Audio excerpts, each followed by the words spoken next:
Hey there everybody, Tommy the Keyblade Master here, coming back with you with another Zelda blog, and this one's going to be on the Temple of Time dungeon.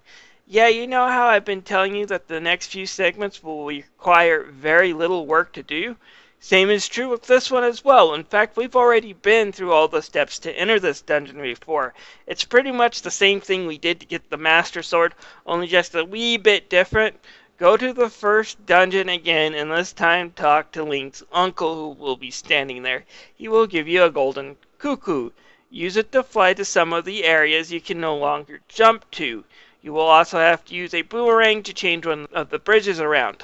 The Lost Woods is pretty much the same thing as before, find the Skull Kid, but this time you have to either hit him with your sword or hit him with an arrow in order for him to open up the next area. Again, just listen to his trumpet. The final fight with this guy is the same as the last one. You have to hit him when he's blowing his trumpet, but this time you have to use bow and arrows most of the time because he hides high up higher, and that's the only way you can hit him.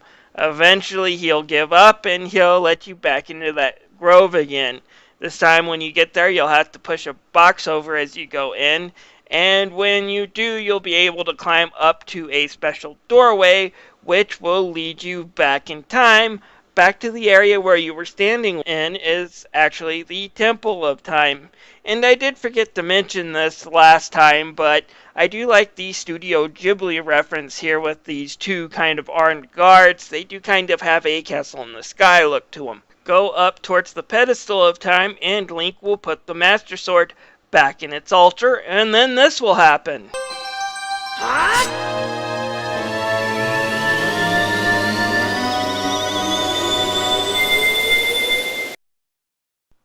Whoa, Planet Zebes this time. Far out. Okay, that doesn't happen. What does happen, though, is a stairway will open up that will lead you to another part of the Temple of Time where the main dungeon is.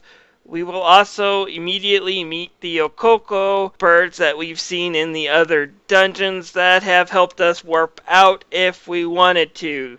They need help getting something from this dungeon to help them return home, because they're obviously too freaky to live in Hyrule. Anyways, this dungeon's pretty much similar to the Tower of Gods from Legend of Zelda: The Wind Waker. You're going to be using something called the Dominion Rod to move statues around to solve puzzles. The basic gist of this dungeon is to solve puzzles and work your way to the very top of the temple so you can grab a special statue and solve more puzzles to find a way to bring it back down to the first floor so you can open your way to the boss. It can be tricky at times, but for the most part, this dungeon's really simple and really fun, and it's not too complex or confusing. As far as the boss goes, it's pretty simple. It kind of mirrors the Goma fight in Legend of Zelda: Ocarina of Time, only it's a little bit tougher since it's so late in the game. Basically, Goma tries to hang out overhead and shoot lasers at you using solar beams from the ceiling. Shoot it in the eye when it's in one of those positions to shoot lasers, and then run over and use your Dominion Rod to take over a statue and smash it, a good one. After 3 or 4 times, Goma will die, or so you think. This is probably one of the most humorous fake-outs in the game. But basically all you have to do to win from here is shoot this thing in the butt about 3 more times, and it's really easy with your bow and arrow, and collect your MacGuffin. For the most part, I really enjoy this temple. It's not the easiest or the shortest by any means. In fact, some of the puzzles can be really, really tricky to solve. But at the same time, the dungeon's not overly large or overly complicated that getting around is tricky. In fact, it's a pretty simple, straightforward dungeon, so I do enjoy it.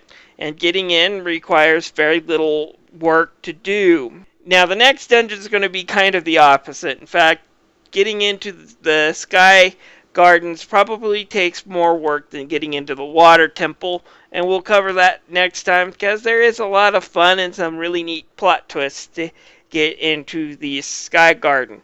Anyways, until then, this is Tommy the Keyblade Master signing out.